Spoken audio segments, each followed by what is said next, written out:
All right, y'all. Welcome back to a whole nother episode. We got your host again. We got LD, got Chelsea. Beckham in the background. Right. So what are we talking about today? All right. So today, you guys, we are talking about narcissistic behavior. Yes, ma'am. So first off, we want to kind of give y'all the Webster's version.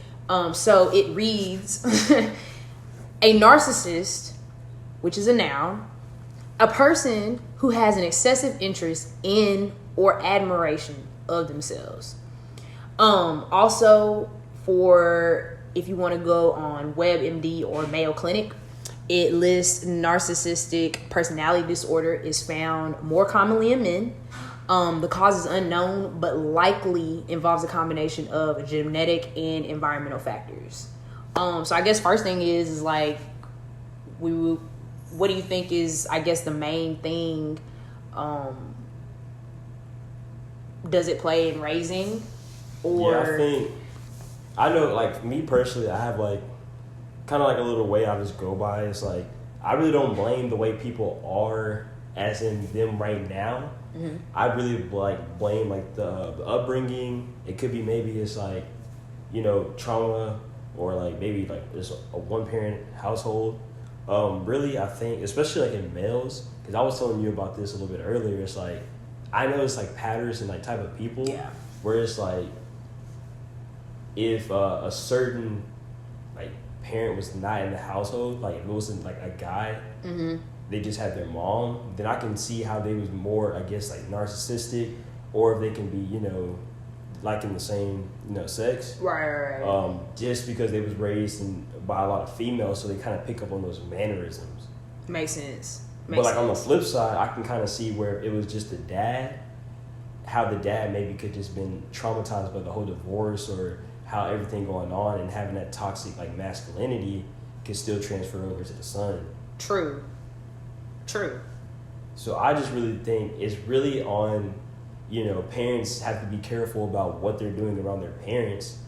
Not my bad. I got you. Around their kids. I'm going to have to bleep that out. Around their kids, so that way, like, their kids doesn't grow up repeating the same old habits and, you know, just doing the whole generational thing. Yeah, and I definitely feel that way, because it's like, when I think about, like, a narcissistic female, like, it's rare, but when you see one, you can definitely identify it, like, from a mile away, because they conduct themselves very different. And it's like, sometimes it's like, okay, maybe they would be labeled normally as, like, an alpha female, but then it's like, whoa, like, they're always, like, hyper aggressive, you know, like, super, like, demeaning, kind of like bullyish, things like that.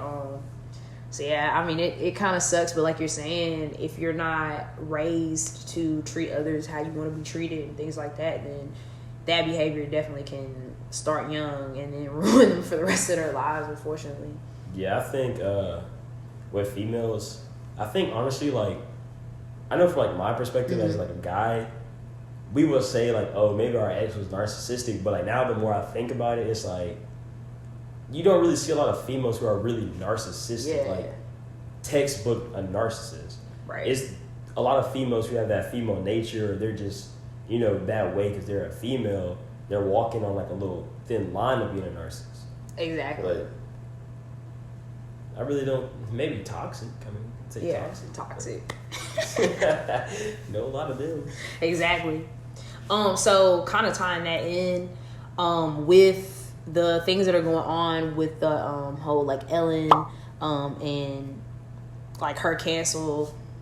I'm not gonna call her canceled, but yeah. I just feel like maybe things were misunderstood. I feel like right now she might be labeled kind of narcissistic because she was claiming that allegedly she didn't know some of the things that were going on her TV show. So I kind of got some, like, highlights for you guys if you're not familiar with it. This is an article from The Cut. So it was saying that some of the employees were outraged by the transparency that the producers weren't giving them during the pandemic. And then also they were saying in July that the show was described as a toxic workplace.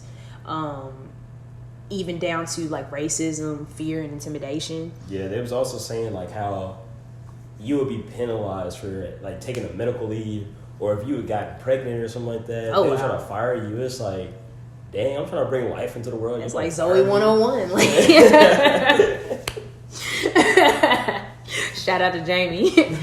But nah, it's like, another thing that they were saying was like, I guess, pretty much Ellen was saying that she wanted to maintain her show to be a place of happiness. So it's kind of like, out of all those workers that are coming out, and nobody's really defending her good character right now, it's like, did you really not know what was going on, or did you just kind of try to turn a blind eye to it, and now it's kind of hit, on the head? Because I feel like 2020...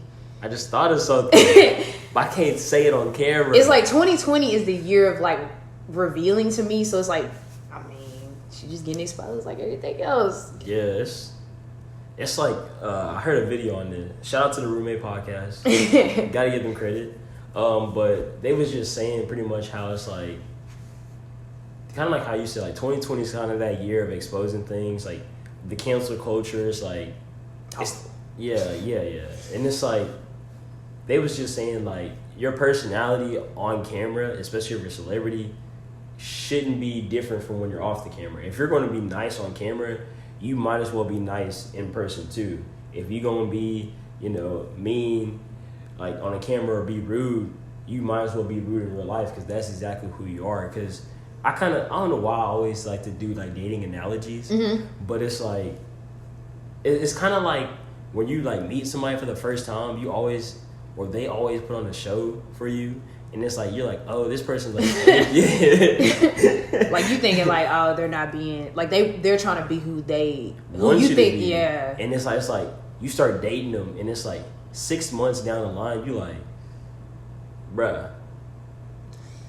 I mean, I feel look, like I'm too solid for that. I don't know, I feel like I'm too solid for that. Like, be like, dang, I didn't know you was like that. It's like, you really got mad at me for leaving my toothbrush on the left side. On the right side. I'm sorry. Nobody on this green earth can ever say that I've ever been anything. Bruh, I'm too solid, bruh. I'm called cool for a reason. Like, I don't know. Sorry. That's all I can say.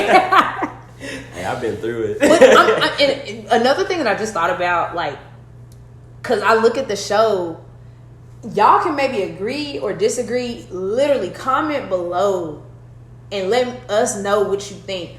But they always say that it takes more to frown than to smile. And there was a picture of Ellen, and she was kind of like wrinkled up. Now, Ellen, I ain't got nothing against you, girl. Shout out to you. But maybe she really do be upset, angry, and like screaming, and that's why she got them wrinkles. Because a lot of folks that are youthful, they smile a lot. They don't have baggy wrinkles. Like, bro, my grandma is 71.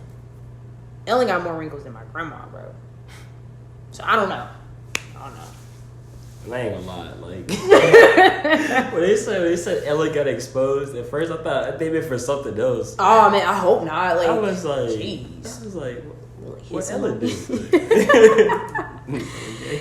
I was like, I thought we all knew that. And so, I guess kind of like a personal story for me. So I have in the past dealt with workplace environments where I've always kind of, I guess, been trying to be a worker that I come into work, I listen to my managers, whatever they ask me to do. I'm on the clock. I'm here to earn my dollar. I got you. And most of the time over the course of the period that I be at a facility, most of my managers, they always bring up, promotion. And at that point, if I am promoted or, whatever the case may be, there's always like one or two people that you can tell they feel like they deserved it. They might not have seen how much work you were actually putting in. I've even had coworkers that come into the work job or workplace with a bad attitude, just upset, angry, real nasty attitude. And it really does affect the rest of the energy. And so to me, that's narcissistic behavior, because I just feel like you shouldn't come into work or any environment my day. You don't even know what my day was like. Right. Like, how do you know that my day was just peaches and cream? And it's like, sometimes, like, you probably feel this way, because I know I felt this way yesterday at work. It's like, you see somebody about to come in and you're like, bruh. And it's like, you ain't even talk to them yet. You already know your day is about to be bad. And it's like, some people are just like energy drainers. Like, I tell people all the time, like, people honestly do drain me. And it's like I feel like I cater to like way too many people than I have to. It's like, I don't know why I'm just like naturally like trying to help somebody. Like, I love helping people, but like sometimes it just like drains me to help people. I mean, I definitely feel like I'm an empath, so like a lot of the times, like, I do try to solve the world's problems because everybody feels like they need to bring it to me. It's like, I don't really even ask people. It's like, for some reason, I don't know if I'm just a good listener. I'm really not. But it's like, I guess the way I respond and have good conversations with people, because I was telling you, like, sometimes, y'all, like, I really don't know if I'm friendly or if I just know how to hold a conversation with pretty much anybody. Like, at work, like, I'll be talking from older generations all the way up to the people that are our age. But I don't know, it's like when people are telling you like bad stuff, and you know that after a while you don't realize you do take a little of that in. Yeah. Like, you really do, and you don't want to think negative, but it really is negative. And I feel like in that case scenario, that's a toxic trait of mine. You know, I need to learn how to, I don't know. I guess release it, but it's like, you gotta kind of like, I feel like everybody needs some type of form of release. Yeah. But at the same time, like, you need more than that. Because I feel like you do need somebody to talk to about it that you can trust. Kind of like a little therapy session. Yeah. Because I'm not gonna lie, like, I told you this in the past. Like, there's like situations where stuff didn't go in my favor, and like I just been holding on to it, and like once I talk to somebody about it, I feel like 10 times better. Yeah. I mean, I feel like I feel like really what it is nobody wants to. There's a song like everybody plays the fool to somebody. Like, I'm just saying. I'm being honest, okay? Look, the quote you tried to say last time. Look, we gonna put the discography of the band or the group on there. I don't know. The older generations know what I'm talking about. But what I'm saying is, like, you got certain people that they not gonna say it's corny or embarrassing, but it's a sense of embarrassment that you have to admit that something got under your skin, that something got the best of you. Yeah. Something knocked you off your, balance. It's like an ego thing. It's like, I mean, I'm not gonna lie. It's like, I know from like a guy perspective, again, going back to relationship analogy, it's like, bro, like, hey, y'all know what I'm talking about. Like, it's like, when you've been trying to talk to a chick for the longest, and then she rejects you, bro. Like, you. And I'm looking on it get under your skin, bro. You thinking you really, oh wow, he's actually interested in me the whole time. It's you and 3 others. Like, what? Some Tristan Thompson stuff, ain't it? And you see them all the time, and it's like, here you are, just Chloe.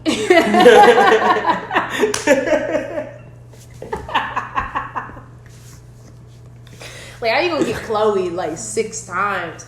But and that's why, if you notice, when a guy gets cheated on, what does he do? He automatically, most of the time, gone. A woman gets cheated on. How many opportunities? You gonna give it like several opportunities. You're gonna be like, well, maybe. Especially if he that alpha though that she wanted. Right. She would never leave him, dog. She would never leave him. So y'all, I got some list of these solutions for narcissistic behavior. The main thing is, though, I am going to split this in half and let him read the rest of this. This is from Pinterest. So this is how to deal with the narcissist at work or in your personal life. Number 1 is set your boundaries. Number 2, be on alert for instance of gaslighting. Ooh. Number 3, ignore what they do. Number 4, realize that they likely will not change. Number 5, which is, like, this is the hardest one because, like, it looked good on paper, but can you actually apply this? Talk to myself too. Number 5 says set limits during contact times. And then number 6, accept that your needs will not be fulfilled by this person. And that's a big one, I feel like, because you know what I'm saying? You kind of, you start telling yourself, like, oh, they'll change for me. Especially if you're dating them. Right. All right, number 7, do not accept the narcissistic version of who you are as a person. Number 8, surround yourself with people who can give you a honest perspective of yourself. Number 9, get to know yourself. Number 10, take care of yourself. And number 11, walk away.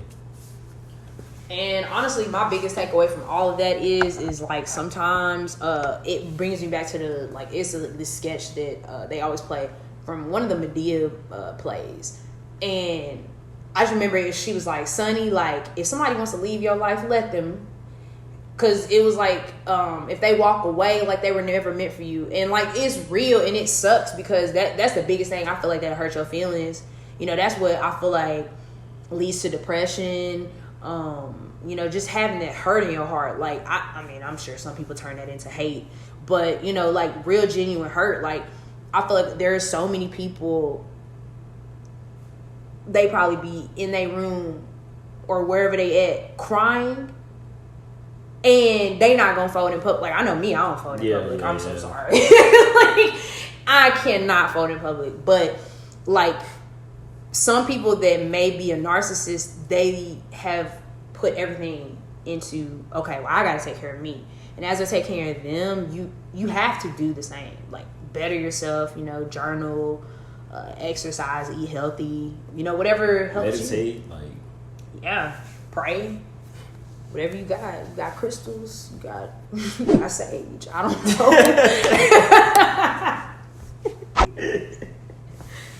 But yeah, that's my advice to you guys. That's my story, and I'm sticking to it.